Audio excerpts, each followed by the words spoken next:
दोस्तों, अगर आप हमारे चैनल से नए जुड़े हो तो सब्सक्राइब करना मत भूलना। विनय आज अपनी पढ़ाई पूरी करके अपने गांव वापस जा रहा था। गांव से शहर में पढ़ने के लिए विनय आया था और ग्रेजुएशन करके आज वापस अपने गांव लौट रहा था। उसने स्टेशन जाकर ट्रेन पकड़ी और बस यही सोच रहा था, कितने बरसों बाद अपने घर वापस जा रहा हूं। अपने माता पिता भाई बहन से मिलने के लिए बहुत उत्साहित था।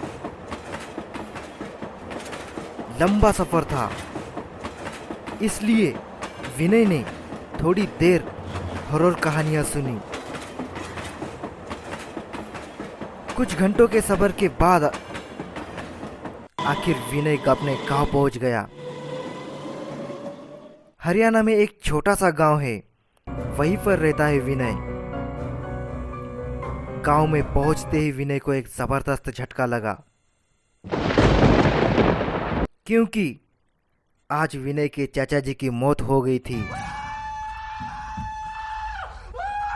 उसके चाचा जी की मौत अचानक आज ही हुई थी, क्योंकि विनय कल जब ट्रेन में बैठा था तो उसने घर के लोगों से फोन पर बात करी थी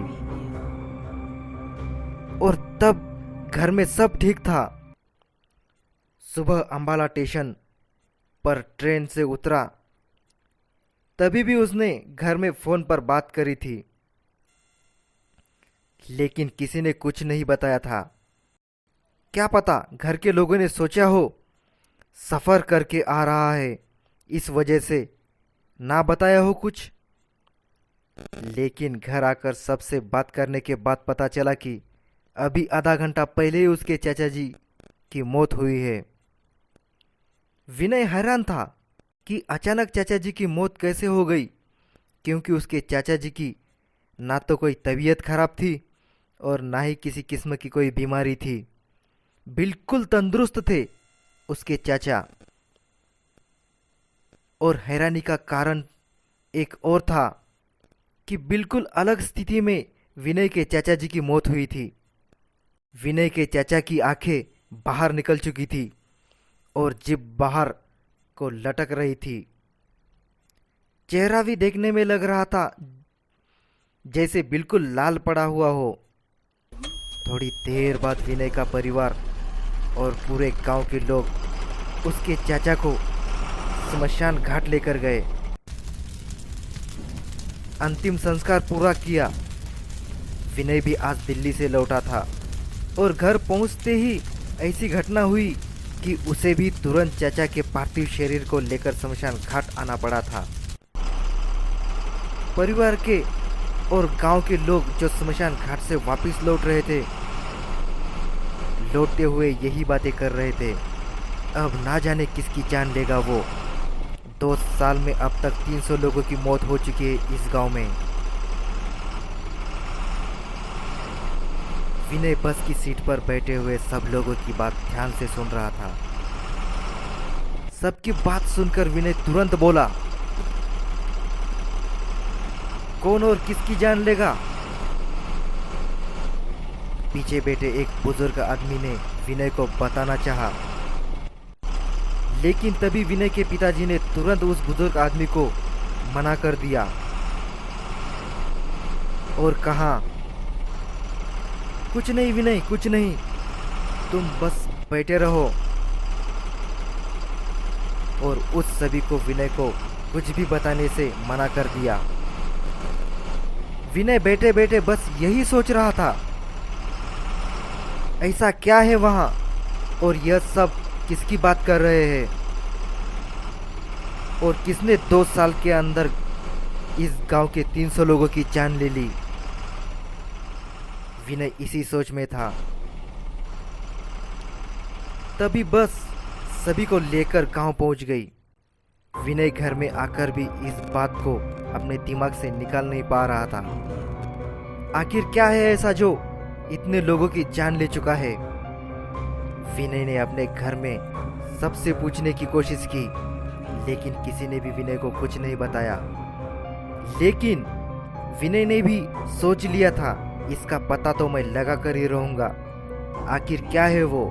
अगले दिन विनय ने गांव में कई लोगों से इसके बारे में पूछने की कोशिश की, पर गांव का कोई भी व्यक्ति विनय को इस बारे में बात नहीं करना चाहता था, क्योंकि विनय के पिताजी ने सबको मना किया था। इसलिए किसी ने भी विनय को कुछ भी नहीं बताया। आखिरकार गांव के आखिरी में एक चाचा जी रहते थे। विनय ने उनसे पूछा तो उन्होंने आखिर विनय को बता ही दिया। चाचा जी ने कहा, इस गांव को श्राप मिला हुआ है, वो श्राप अब सबको बारी बारी से मार देगा, वो किसी को नहीं छोड़ेगा। अब सबकी मौत एक ही तरह से हो रही है, आंखें बाहर निकल जाती है, जीभ बाहर लटक जाती है और चेहरा बिल्कुल लाल हो जाता है और व्यक्ति की मौत हो जाती है। एक एक करके सबका नंबर आएगा। इन लोगों ने पाप ही ऐसा किया है, उसकी सजा अब सब भुगत रहे हैं। उस चाचा ने बिना रुके ही यह सब बातें लगातार कह दी। उस चाचा की बात खत्म होते ही विनय ने पूछा, कैसा श्राप और क्यों मरेंगे सब? कौन है जो सबको मार रहा है, बताओ मुझे। विनय के बार बार पूछने पर फिर उस चाचा ने बताना शुरू किया। लगभग 2 साल पहले गांव में सुरेश और सकीना की मौत हुई थी, उसी का खामियाजा भुगत रहा है आज हमारा यह गांव। चाचा ने बात अपनी जारी रखते हुए कहा, आज से 2 साल पहले इसी गांव में रहने वाले सुरेश को सकीना से प्यार हो गया था। दोनों अलग अलग धर्म के थे, इसलिए गांव के लोगों ने दोनों को समझाने की बहुत कोशिश की। गांव में माहौल बहुत ही तनावपूर्ण हो रहा था। ऐसा लग रहा था कि गांव में अब 2 धर्मों के बीच आपस में लड़ाई दंगे होंगे, जो आज तक कभी नहीं हुआ था। इस गांव में दोनों धर्मों के लोग बहुत शांति और प्यार से रहते थे, लेकिन इन दोनों की वजह से गांव में बहुत अशांति फैली हुई थी। लेकिन सुरेश और सकीना को इन बातों से कोई मतलब नहीं था। वह अपने प्यार के माहौल में खोए हुए थे। उन्हें किसी से कोई मतलब नहीं था। वो कहते थे, चाहे कुछ भी हो जाए, हम दोनों साथ में ही रहेंगे, चाहे आप लोग हमको गांव से क्यों ना निकाल दो, लेकिन हम एक दूसरे का साथ कभी नहीं छोड़ेंगे।